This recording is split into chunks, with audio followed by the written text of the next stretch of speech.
À la suite de la disparition d'Aretha Franklin en août 2018, 2 testaments sont retrouvés au domicile de la chanteuse et suscitent un conflit d'héritage. Le 12 juillet 2023, un jury américain rend son verdict et valide le document découvert sous les coussins d'un canapé. Aretha Franklin rend son dernier souffle le 16 août 2018.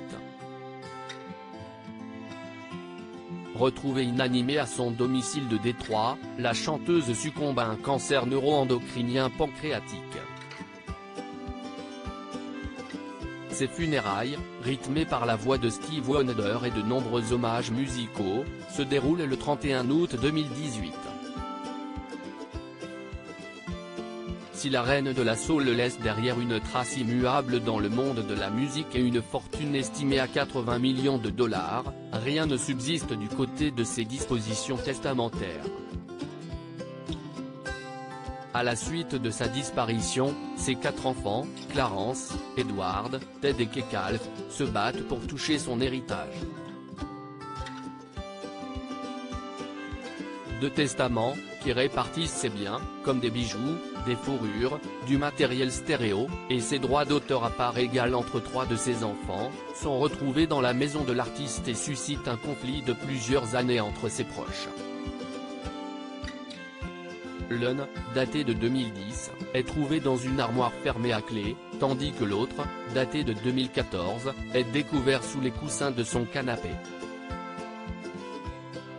Rédigés à la main et contradictoires, les documents difficiles à analyser divisent.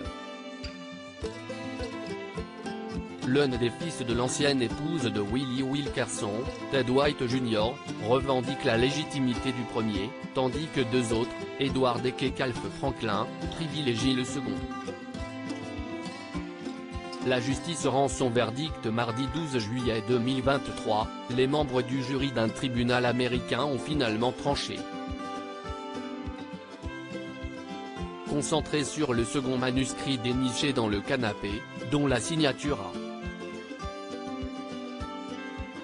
Franklin avec le dessin d'un visage souriant serait caractéristique de l'écriture de sa mère selon Kekalf Franklin. Le procès s'est déroulé sur 2 jours, comme le rapporte BFM Télévision.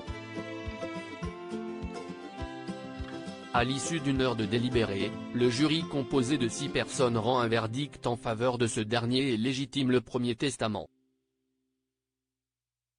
Avec ses progénitures, il devrait notamment hériter du manoir de l'interprète de respect, ainsi que de ses voitures.